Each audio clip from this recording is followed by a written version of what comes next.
All right, let's talk about Remedy's Alan Wake 2, which I finally completed last night. And I have to tell you that I didn't want to rush through this game. I wanted to give it ample time to consider it, to play through it, and I absolutely recommend that that is how you come to Alan Wake 2. You don't want to blast through this game, because it is a game that makes you kind of question reality and think about the progress and think about the steps and the relationships between these different characters, and also the incredibly risky development that has gone into making this astounding piece of art. This is absolutely one of the best video games of 2023, without question. It's also among the best of Remedy's incredible list of titles, but I still kind of hold Control a little bit higher than Alan Wake 2. But man, I had an insanely good time playing through this game. I can't say that I always had fun with Alan Wake 2. Not fun in the same way that I just had with Spider-Man 2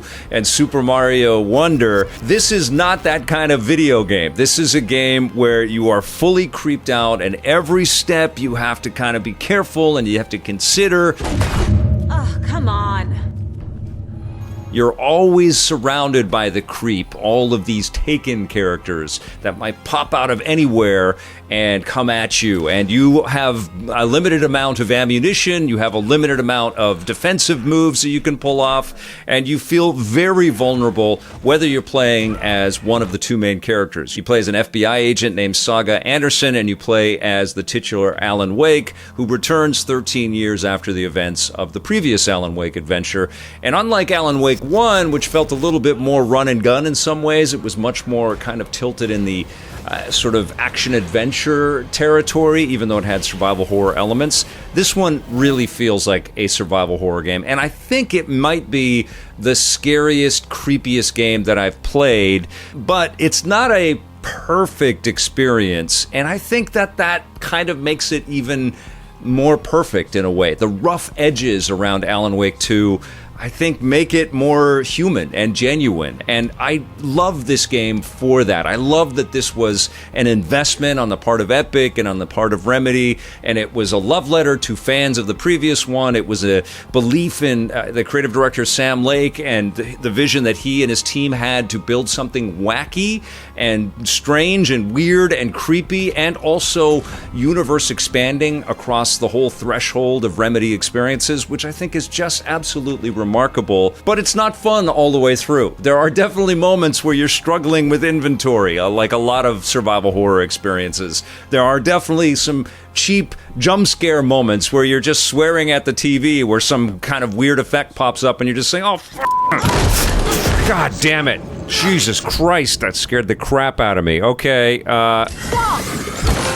and I also felt like the game is so invested in its narrative, which is wonderful and so detail-rich, and it sort of encourages you to look into every single nook and cranny of every single environment that it creates, and it's all hyper-detailed in terms of its narrative, but also its level design and its construct there, and its character designs and its animations and stuff. But it does stay with its subject matter and is so committed to it that I honestly started to feel a little bit exhausted by it, especially towards the later stages of the game. I just wanted it to wrap up. And this is not a tidy experience by any means. I felt a lot more connected at first to the Saga Anderson experience, which is the character that you start the game playing as, and you're kind of trying to figure out why these murders are happening and what this cult has to do with it in this Pacific Northwest town in Washington. It's all fictional, but it feels very real. It also feels a lot like the rural communities that exist in my part of the woods in British Columbia here in Canada.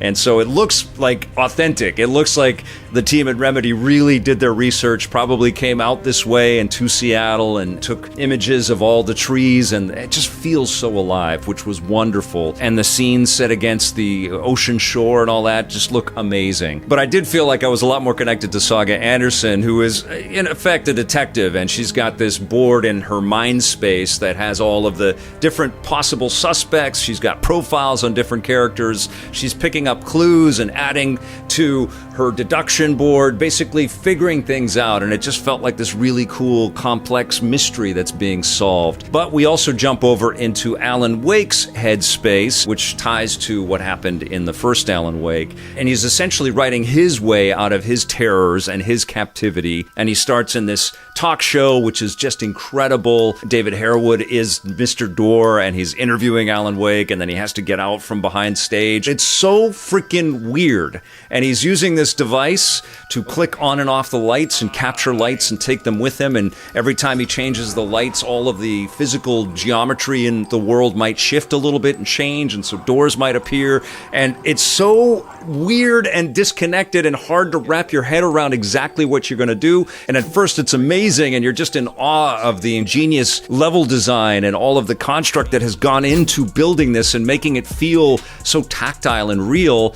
And then you're stumped and super confused. And I went through big stages of that. I was streaming when I was super confused about what the hell I was supposed to do. And I got some help on the stream, which was very, very appreciated. And I enjoyed all of that. And I got through some really complex stages and beat a boss. And, I was able to progress the story as Alan Wake.